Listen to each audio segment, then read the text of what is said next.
दस्तखत क्यों रोके गए?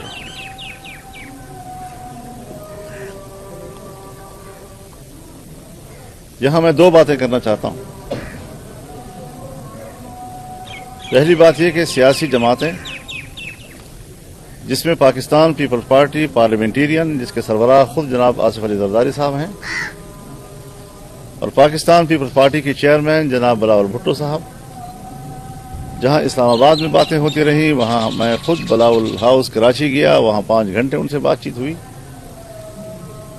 वहां से हम लाहौर आए, रायविंड में मियां नवाज शरीफ साहब के घर पर आसिफ अली जरदारी साहब की मौजूदगी में, बिलावल भुट्टो साहब की मौजूदगी में, मियां शहबाज शरीफ साहब की मौजूदगी में हमने इन तमाम चीज़ों पर इत्तेफाक राय किया। वज़ारत कानून ने इसका ड्राफ्ट तैयार किया और हमने इस ड्राफ्ट को कबूल कर लिया। जिस ड्राफ्ट की तैयारी में हुकूमत की तरफ से पाकिस्तान मुस्लिम लीग और पाकिस्तान पीपल्स पार्टी दोनों शरीक थी, और हमने उन्हीं के ड्राफ्ट को तस्लीम किया और कबूल किया है, उसके बाद आसिफ अली जरदारी साहब को उस पर एतराज करने की क्या गुंजाइश थी? एक बात। दूसरी बात ये कि ये सब कुछ जो हो रहा था, क्या रियासती इदारे उसमें एंगेज नहीं थे? क्या वो पल पल की सूरत हाल में अपना इनपुट नहीं दे रहे थे? क्या इस तमाम तर मराहिल में वो शरीक नहीं थे? और एक एक लफ्ज, चाहे 26वीं आईनी तरमीम का हो या दीनी मदारस के हवाले से इस बिल का हो, कि सोसाइटी एक्ट के तहत, सन 1860 की सोसाइटी एक्ट के तहत उसमें तरमीम की गई और तरमीम के साथ उसको हमने कबूल किया और वो पास हो गया। अब जिन लोगों ने हमारे ही इन उलमाए किराम को या हमारी वो मदारस की तंजीमें जो वज़ारत तालीम के डायरेक्टरेट जनरल से वाबस्ता रजिस्ट्रेशन कर रहे हैं या कर चुके हैं, उसका सारा नज़ला हम पर क्यों गिर रहा है? विफाकुल मदारस और इत्तेहाद तंजीमात मदारस दीनिया के साथ तनाज़ा क्यों उठा रहे हैं? हमारा तो उनसे झगड़ा ही नहीं है, और जिन्होंने ड्राफ्ट तैयार किया उनके कहने पर आकर वो शोर गुगा कर रहे हैं और वज़ारत तालीम से वाबस्ता हो जाएं या सोसाइटी एक्ट से वाबस्ता हो जाएं। नया सवाल उठा लिया उन्होंने।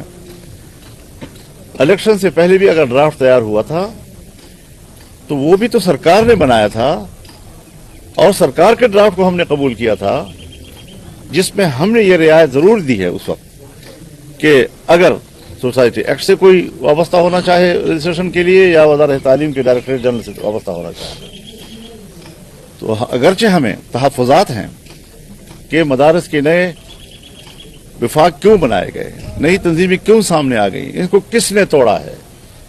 क्या मदारस की इन तंजीमों को तकसीम करने में इदारों का हाथ नहीं था? और जिसने ये तकसीम की थी वो बाकी तमाम मामलात में मुजरिम था, और इस हवाले से वो सही था और इसको तसल्सल दे रहा है इन्होंने। तो मैं तो उलमाए किराम की खिदमत में भी गुजारिश करूंगा कि जिन लोगों ने आपको बुलाया, जिन्होंने आपको उकसाया, जिनके इशारों पर आप एक महाज उठाकर, यही तो जिम्मेदार है इस ड्राफ्ट बनाने के। आप किसके साथ लड़ रहे हैं? किसके साथ आप लड़ाई लड़ रहे हैं? हमारा आपसे कोई झगड़ा है ना, हम आपके खिलाफ फरीक हैं। ड्राफ्ट भी उन्होंने बनाया, वो वाला भी उन्होंने बनाया था, सो हमने तहफ़्फ़ुज़ात के बावजूद कबूल किया, और ये भी इन्होंने बनाया था, सो आपका केस हमारा केस नहीं है। आप क्यों हमसे अलग हुए? आपने मदारस की तंजीम को क्यों तोड़ा? आप अलग से एक और बोर्ड में क्यों चले गए? और वो जो डायरेक्टरेट जनरल बराए मजहबी तालीम, ये तो एक मुआहदे के तहत हुआ था। और फिर अगर डायरेक्टरेट जनरल बना है तो वो एग्जीक्यूटिव ऑर्डर से बना है। कहाँ एग्जीक्यूटिव ऑर्डर, कहाँ मुआहदे की एक तहरीर और कहाँ एक्ट।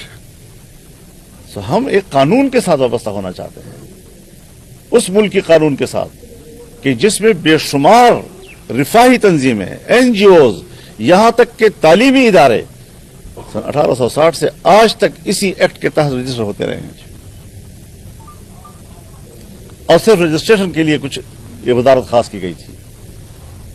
सो पाकिस्तान बनने से पहले भी इसी के तहत रजिस्ट्रेशन होती थी, पाकिस्तान बनने के बाद भी आज तक हो रही थी। आज तक क्यों एतराज नहीं हो रहा था कि दीनी मदारिस तो तालीमी इदारे हैं, तो फिर जो दूसरे तालीमी इदारे हैं वो भी तालीमी इदारे हैं, वो इस सोसाइटी एक्ट के तहत क्यों रजिस्टर्ड हैं?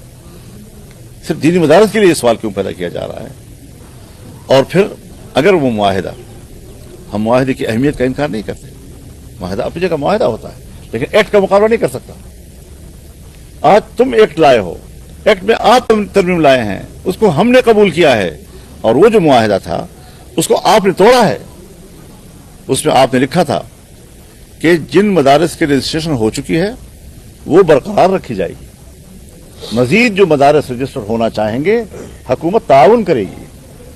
उसमें लिखा है कि तमाम मदारिस के अकाउंट्स, बैंक अकाउंट्स खोल दिए जाएंगे। उसमें लिखा है कि तमाम जो बैरून मुल्क तलबा हैं और पाकिस्तान में पढ़ना चाहते हैं उनको 9 साल का वीजा दिया जाएगा। हमें बताए ना, इत्तेहादी तंजीमात मदारिस दीनिया के साथ वाबस्ता किसी एक मदरसे की बैंक अकाउंट खुला है, किसी एक मदरसे की रजिस्ट्रेशन हुई है, किसी एक मदरसे के लिए बैरूनी तालिब इल्म को एक वीजा दिया गया है। 3 शिक़े हैं उसकी, और तीनों की खिलाफवर्जी अब तक ऐसी हुई है कि आदमी हैरान होता है कि मुजरिम वो बड़ी होशियारी के साथ हमें कह दिया गया। क्या आप तो गलती कर रहे हैं? सो मैं वाज़ेह तौर पर कहना चाहता हूं कि हमने कोई गलती नहीं की। हमारा जिम्मेदार ऐवान सदर है। ऐवान सदर के बारे में मैं वजाहत कर देना चाहता हूं। हमारे पास पूरा रिकॉर्ड मौजूद है, हम दस्तावेजी बात करते हैं। क्या सदर मुमलिकत एक एक्ट के ऊपर या एक आईनी तरमीम के ऊपर जो पार्लियामेंट से पास हो जाए 2 बार एतराज भेज सकता है? जो एतराज उन्होंने 8 नुकात पर मुश्तमिल भेजा है, क्या इससे कबल वो एक नुक्ते पर अपनी कलमी गलती की बुनियाद पर वो एतराज भेज नहीं चुका? क्या रूल्स के तहत उसको दोबारा एतराज पार्लियामेंट में भेजने का आईनी कानूनी हक है? एक एतराज इससे कबल वो भेज चुका है और स्पीकर साहब ने उसकी इस्लाह करके उस पर दस्तखत करके वापस किए हैं। चेयरमैन सेनेट जो कायम मकाम थे उस वक्त, उन्होंने उस पर इस्लाह करके उस पर दस्तखत करके ऐवान सदर को वापस भेजे हैं। फिर उसके बाद उस पर दस्तखत क्यों नहीं किए जा रहे? और अगर 10 दिन तक उस पर दस्तखत नहीं होते तो क्या वो खुद बहुत एक्ट नहीं बन जाता? हमें बताया जाए कि 20 और 21 अक्टूबर को पास होने वाला बिल,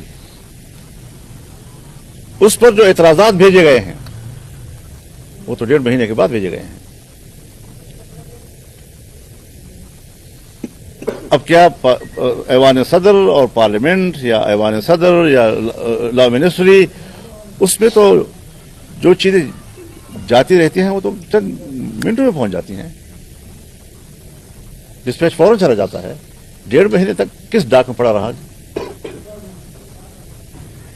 बैक डेट में आप उस पर दस्तखत कर ले तो आप झूठ छुपा सकेंगे फिर? लिहाजा हमारा दावा है कि एक्ट बन चुका है, सदर ने एक एतराज भेज दिया है, उसके बाद अगर उसने आईनी मुद्दत के अंदर अंदर उस पर दस्तखत नहीं किए तो हुकूमत नोटिफिकेशन जारी करते है उसका गजट करने की। और सदर आरिफ इल्वी उन्होंने जो दस्तखत नहीं किए तो क्या उस वक्त हुकूमत ने इस पर बाकायदा नोटिफिकेशन नहीं किया? उस एक्ट का गजट नहीं किया उन्होंने? ये क्या चीजें हैं जो रियासती इदारे, हुक्मरान, जिम्मेदार लोग मुल्क को बहरानों की तरफ धकेलते हैं। हमने तो अपने आप को कानून के हवाले करने की कोशिश की है। ہم تو ملک میں جو بھی کام کرنا چاہتے ہیں ایک ایکٹ کے تحت کرنا چاہتے ہیں. کسی معاہدے کے محتاج ہم کیوں ہوں؟ اور پھر بنایا بھی حکومت نے ہے، اور ان علماء کو برانگیختہ بھی حکومت والے کر رہے ہیں، بنایا بھی ادارے کے لوگوں نے ہے، اور ان علماء کرام اور تنظیموں کو برانگیختہ بھی یہی لوگ کر رہے ہیں، اور یہ ان کے کہنے پر برانگیختہ ہو بھی جاتے ہیں. اس سادگی بھی کیا کروں میں جی؟ لہذا ہماری پوزیشن بالکل واضح ہے 2+2=4 کی طرح، اور ہم سمجھتے ہیں کہ ایکٹ پاس ہو چکا ہے، اس کا نوٹیفیکیشن فوراً ہونا چاہیے. اور میری تجویز ہوگی اتحاد مدارس دینیہ کو بھی، جس کا اجلاس 16 دسمبر کو ہو رہا ہے، کہ اس پر ہمیں اگر کورٹ کو بھی رجوع کرنا پڑے تو ہم جائیں گے ان کے ساتھ، ہمیں جانا چاہیے. لیکن میں فیصلہ اس لیے نہیں کر رہا اس وقت کہ ایک اجلاس آلریڈی بلایا جا چکا ہے، تو ان کی مشاورت سے ہی ساری باتیں ہونی چاہیے. لیکن میں یہ موقف واضح کرنا چاہتا تھا کہ تنازع کسی اور جگہ پر ہے، شور کسی اور مچ رہا ہے، وہ ہم نکم جائے اور ڈب نکم جائے. لہٰذا اس چیز کو کلیئر ہونا چاہیے. بلا وجہ یہ مسئلے پیدا کرنا کہ مدارس و تعلیمی ادارے ہیں، تو تعلیمی اداروں کو تو وزارت تعلیم کے ساتھ تو کتنے تعلیمی ادارے ہیں جو آپ کے ملک میں ہیں، اور اس پر کیوں نہیں ہو رہا، اور آج تک کیوں نہیں ہوتا رہا اس کے اوپر؟ ایک وزارت بنائی ہی اسی لیے گئی تھی، اس کی ذمہ داری یہ قرار دے دی گئی تھی کہ جتنے بھی پرائیویٹ ادارے رجسٹرڈ ہوں گے وہ آپ کی وزارت کے تحت ہوں گے. انہوں نے ڈائریکٹریٹ نہیں بنایا ہمارے لیے. ڈائریکٹریٹ بنانا مدارس کے اندر مداخلت، اور مدارس آزاد رہنا چاہتی ہے، کیونکہ ہم نے تجربہ کیا ہے پاکستان کی تاریخ میں کہ جتنے مدارس میں اگر حکومت نے مداخلت کی ہے یا حکومت نے اپنی تحویل میں لیا ہے، آج وہ مدرسہ نہیں رہا ہے. سندھ میں 2 مدرسے ہیں، آج وہ اسکول ہیں اور کالج ہیں. بہاولپور کا آج وہ اسلامیہ کالج بن گیا، جس میں کسی زمانے میں بڑے بڑے علماء کرام حدیث و قرآن پڑھایا کرتے تھے.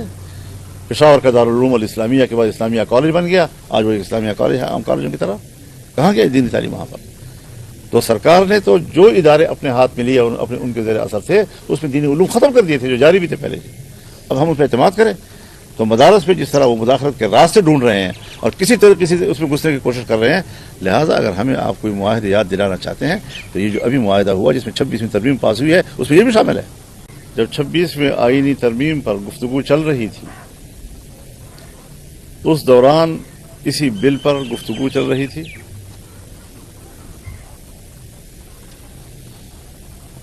اور ہم نے ڈیمانڈ کیا تھا کہ الیکشن سے پہلے میاں شہباز شریف صاحب کی حکومت میں جو ڈرافٹ اسمبلی میں لایا گیا تھا اور پاس نہیں ہو سکا تھا، اسے بھی پاس کیا جائے.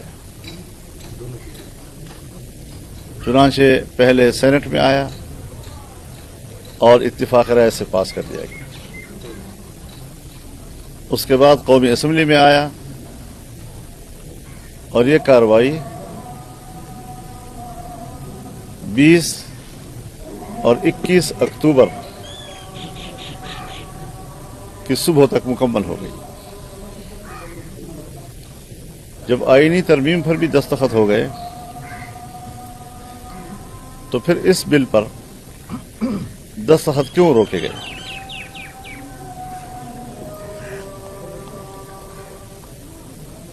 یہاں میں 2 باتیں کرنا چاہتا ہوں. پہلی بات یہ کہ سیاسی جماعتیں، جس میں پاکستان پیپلز پارٹی پارلیمنٹیرین جس کے سربراہ خود جناب آصف علی زرداری صاحب ہیں، اور پاکستان پیپلز پارٹی کے چیئرمین جناب بلاول بھٹو صاحب، جہاں اسلام آباد میں باتیں ہوتی رہیں وہاں میں خود بلاول ہاؤس کراچی گیا، وہاں 5 گھنٹے ان سے بات چیت ہوئی.